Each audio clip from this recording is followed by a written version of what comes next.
તો વરસાદમાં રસ્તાની કથળેલી હાલત અને આ અંગે જામનગરમાં કોંગ્રેસે વિરોધ કર્યો છે। રોડ રસ્તાની કથળેલી હાલત સાથેના ફોટોને લઈને મેયર અને ચેરમેનના દ્વારે નકલી ચલણી નોટોના તોરણ બાંધીને અનોખો વિરોધ કર્યો છે। તો કોંગ્રેસના વિપક્ષી કોર્પોરેટર અને કાર્યકરો સાથે જામનગરના કોર્પોરેશનમાં આવેલ મેયરની ચેમ્બર બહાર વિરોધ કરવામાં આવ્યો। રસ્તા ઉપર ગાબડા, ગટરોના પ્રશ્નો, પાર્કિંગના મુદ્દે આવેદનપત્ર આપવા માટે પહોંચ્યા હતા, પરંતુ મેયર 1 વાગ્યા સુધી હાજર જ ન હોવાથી ચેમ્બર બહાર આવેદનપત્ર ચોંટાડી દીધું અને સાથે નકલી નોટોનો હાર તોરણ સ્વરૂપે બાંધી અને રોષ ઠાલવ્યો। સ્ટેન્ડિંગ કમિટીના ચેરમેનની ઓફિસ બહાર પણ કોંગ્રેસી નેતાઓએ 2000ની નકલી નોટોનું તોરણ બનાવીને બાંધ્યું હતું। સ્થિતિ છે, ખાડાઓ થઈ ગયા છે, રબડી રાત છે, ક્યાંક કચરાના ઢગલા પડ્યા છે, કેનાલોમાં ડુંગરોના થર પડ્યા છે, કોઈ કામ થયું નથી। આવી અને દર જે વીકલી એની સેટિંગ કમિટી હોય એમાં સેટિંગ કરી અને જામનગરની જનતાના પૈસાઓ લૂંટવાનું કામ કરે છે। વલસાડ જિલ્લામાં પ્રથમ વરસાદથી જ રસ્તાઓની હાલત બગડી ગઈ છે। નાના મોટા રસ્તાઓ સાથે નેશનલ હાઈવે પણ ધોવાઈ ગયો છે। નાસિક જતો હાઈવે સૌથી વધુ ખરાબ હાલતમાં છે। કપરાડામાં ભારે વરસાદથી હંમેશા નાસિક હાઈવે બિસ્માર થાય છે અને આ વર્ષે પણ હાઈવે ઉપર ખાડાઓની લાઈન લાગી છે, જેના કારણે વાહન ચાલકોને ભારે મુશ્કેલી વેઠવી પડે છે। તો અકસ્માતનો ખતરો પણ રહે છે। અનેક વખત સ્થાનિકો અને ડ્રાઈવર રજૂઆત કરી ચૂક્યા છે, પરંતુ હજુ સુધી ખાડાઓ પૂરવામાં નથી આવ્યા। લોકો તાત્કાલિક સમારકામની માંગ કરી રહ્યા છે। નાસિક હાઈવે કહેવાય, પણ નાસિક હાઈવે તો દેખાતો જ નથી। આ તો ગામડાની જેવી સમસ્યાઓ દેખાય છે। હા, એ તો આપણે ચાંદ પર ના જે ખાડા દેખાય તેવા દેખાય છે। લોકોને ઘણી બધી તકલીફ પડે, વારે વારે ઉપડાણ કરતા હોય, ગામડામાંથી લોકો કામ કરવા માટે પારડી જતા હોય, વલસાડ જતા હોય, એમને ઘણી બધી મુસીબતો પડે। વરસાદમાં આટલા ખાડા છે કે કઈ ખબર નહીં પડતી। આમાં ખાડા ભરાઈ જાય વરસાદમાં એટલે કઈ ખબર નહીં પડે, એક્સિડન્ટો બી થાય, બાઇક વાળા પડી બી જાય। જિલ્લામાં જવાનું તો હવે વલસાડ જવાનું, કપરાડા તાલુકો છે, બહુ જ ખરાબ છે રસ્તો। કપરાડા સુધીમાં આ જ હાલત છે બધી રસ્તાની। ખાડા મોટા 2-3 ફૂટના ખાડા।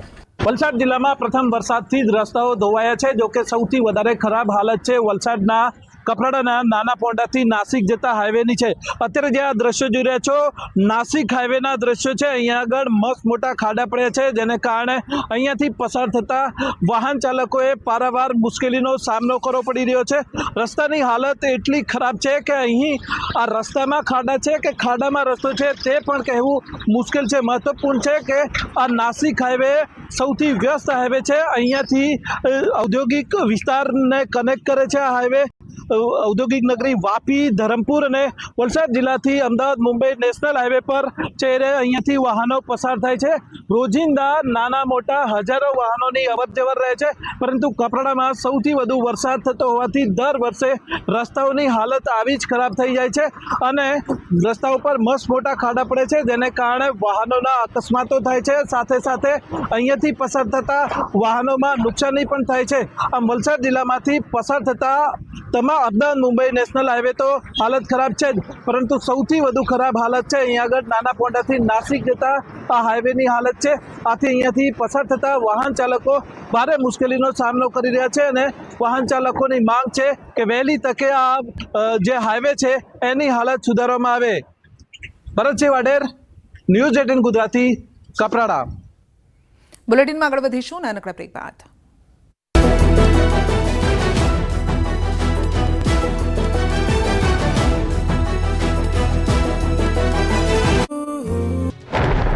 દ્વારકામાં સવારથી મેઘરાજાએ બગડાટી બોલાવી છે। દેવભૂમિ દ્વારકાના ખંભાળિયા પંથકના ગ્રામ્ય વિસ્તારમાં વરસાદી માહોલ જામ્યો છે। ઠાકર શિરડી, ભાડથર, કિશોદ સહિતના ગામોમાં વહેલી સવારથી વરસાદ છે। સતત વરસી રહેલા વરસાદથી ઠાકર શિરડી ગામે ચેકડેમ સાથે તળાવ સંપૂર્ણ ભરાયા છે। ચેકડેમ ભરતા ઠાકર શિરડી ગામે આવેલ મંદિરના પગથિયા સુધી પાણી પહોંચ્યા છે।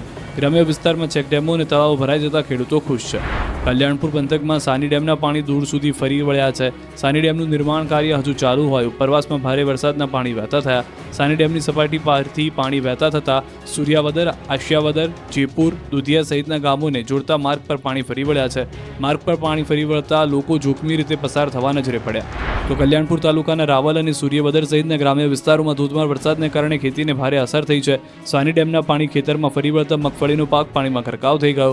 ખેડૂતોમાં ચિંતાનો માહોલ છે। છેલ્લા 6 વર્ષથી ચાલુ સાની ડેમનું નિર્માણ હજી સુધી પૂર્ણ ન થતાં નીચાણવાળા ખેતરોમાં સતત પાણી ભરાઈ રહ્યું છે।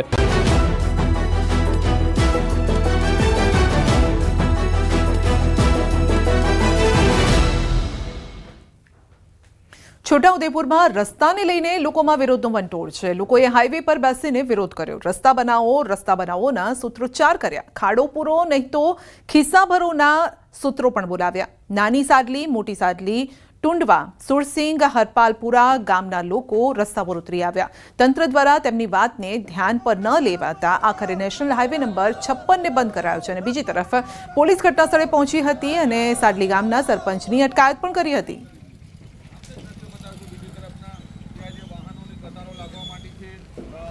ટુંડવા સુધીનો રસ્તો જ્યારે નાની સડલીના લોકો બીમાર પડે કે 108 સરકાવી રસ્તાની હાલત એવી છે કે આટલા ખાડા 2-2 ફૂટ જેવા ખાડા પડી ગયા છે.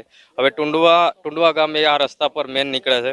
હવે ટુંડવા ગામના કોઈ બી બીમારી હોય, કોઈ અવર જવર માટે હોય, કોઈ બી એમને બી કાયમ માટેની તકલીફ છે. રસ્તાનું હું વિઝિટ પણ કરાવી હતી અને સરકારને તંત્રને મેં કીધું હતું કે ખાડા પૂરી જાઓ, અત્યારે નવો તો ના પડે પણ ખાડા તો પૂરી જાઓ એ પણ કીધું હતું. અને પછી અમે કીધું કે નહીં પૂરે તો અમે પછી હાઈવે નંબર જે 56 છે આપણો એ બ્લોક કરીશું. આજે અમે બ્લોક કર્યો છે હાઈવે. ગુજરાતનો છેવાડાનો વિસ્તાર એટલે છોટાઉદેપુર અને છોટાઉદેપુરનો પણ અંતરિયાળ વિસ્તાર આવેલો જે છે મોટી સાડલી, ટુંડવા, જે ગામનો જે કેટલાક વર્ષોથી જે રસ્તો બિસ્માર છે તેના કારણે વિસ્તારના લોકોએ અવારનવાર રજૂઆતો કરી પરંતુ કોઈ નિકાલ ના આવતા આજે આખરે ગામના લોકો નેશનલ હાઈવે નંબર 56 ઉપર આવી આંદોલન કરવાની ફરજ પડી છે. આપ જોઈ શકો છો કે આ રસ્તો જે છે હાઈવે છે, મધ્યપ્રદેશને જોડતો હાઈવે છે. આ હાલ તો હાઈવે બંધ કરી દેવામાં આવ્યો છે. આ ગામના લોકોની માંગ છે કે જે રસ્તો જે છે વર્ષો જૂનો છે, જર્જરિત છે, જે લોકોને બહાર આવવું મુશ્કેલી પડે છે. તેના કારણે આજે આ ગામના લોકોને આંદોલન કરવાની ફરજ પડી છે. આપ જોઈ શકો છો મધ્યપ્રદેશને જતા પણ કેટલાક વાહનો જે છે તે અટવાયા છે. એસટી બસ હોય કે તમામ જે અવર જવર કરતા સાધનો છે તેઓને રોકી દેવામાં આવ્યા છે કારણ કે આ ગામના લોકોએ આ હાલ હાઈવે જે છે બંધ કરવાની ફરજ પડી છે. હવે તેઓ ફક્ત એક જ માંગ કરે છે કે જે તે વિભાગના અધિકારીઓ આ ગામ સુધી પહોંચે અને નિરાકરણ લાવે તેવી માંગ કરી રહ્યા છે. સેજબ ખત્રી, ન્યૂઝ 18 ગુજરાતી, છોટાઉદેપુર. મહીસાગરમાં રોડ પર ખાડાને લઈને ચક્કાજામ. બાલાસિનોરના વડદલા ગામે સ્થાનિકોનો ચક્કાજામ છે. રોડ પર ઠેર ઠેર ખાડાને લઈને સ્થાનિકોમાં રોષ છે. ખાડાના કારણે અકસ્માતનો ભય સતાવે છે. હાઈવે ઓથોરિટીએ ખાડાના પૂર્વા ચક્કાજામ કર્યો છે અને ખાડા પૂર્વા લેખિતમાં બાંહેધરીની લોકો માંગ કરી રહ્યા છે. હાઈવે ઓથોરિટીને વારંવાર રજૂઆત કરવા છતાં છેલ્લા 10 દિવસમાં 2 નિર્દોષ યુવાનોના મૃત્યુ થયા છે. રોડની હાલત એટલી બિસ્માર થઈ ગઈ છે કે તમે જ્યાં જુઓ ત્યાં ખાડા જ દેખાય છે. આ ઓથોરિટીને રજૂઆત કરવા છતાં પણ એ લોકો કઈ એક્શન લેતા નથી. ના છૂટકે અમારે ચક્કાજામ કરવું પડ્યું છે અને જ્યાં સુધી હાઈવે ઓથોરિટી લેખિતમાં અમને નહીં આપે કે દિન 7માં ખાડા પૂરીશું ત્યાં સુધી અમે અહીંયાથી ઊભા થવાના નથી. ખાડાઓના કારણે ત્રિચક્રીથી લઈ 4 થી લઈને અતિ ભારે વાહનોના વારંવાર ટાયરો ફૂટે છે. કેટલીક ગાડીઓ પલટી મારી જાય છે. એ પલટી મારવાના કારણે કેટલાય ડ્રાઈવરોના, કેટલાય રાહદારીઓના અહીંયા મૃત્યુ નીપજ્યા છે. અમારી એક જ માંગ છે કે જ્યાં સુધી આ રસ્તો સંપૂર્ણપણે રિપેર કરવામાં ના આવે ત્યાં સુધી ટોલ ટેક્સમાંથી મુક્ત કરવામાં આવે.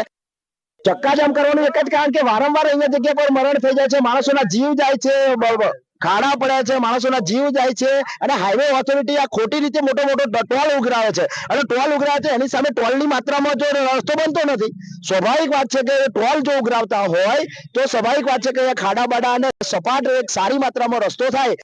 દર ચોમાસાની અંદર બાલાસોર થી લાડવેલ સુધીમાં રોડમાં બહુ મોટા ખાડા પડેલા જેથી કરીને નાનું વ્હીકલ વાળો અને બાઇક વાળો એને તો એટલી બધી મુશ્કેલી, એટલી બધી પરેશાનીઓ થતી હોય છે કે જેથી કરી મોટા ખાડાની અંદર જો બાઇક કે ગાડી પડે ને તો ત્યાં ગાડી એ ગાડી વાળાનો કે બાઇક વાળાનું મૃત્યુ થવું નિશ્ચિત છે. એવા બધા મોટા ખાડા છે. તો બને ત્યાં સુધી વહેલી તકે આ રોડનું સમારકામ થાય અને પ્રોપર થાય, કાયમ માટે થાય. દાહોદમાં રસ્તાના અભાવે અંતિમ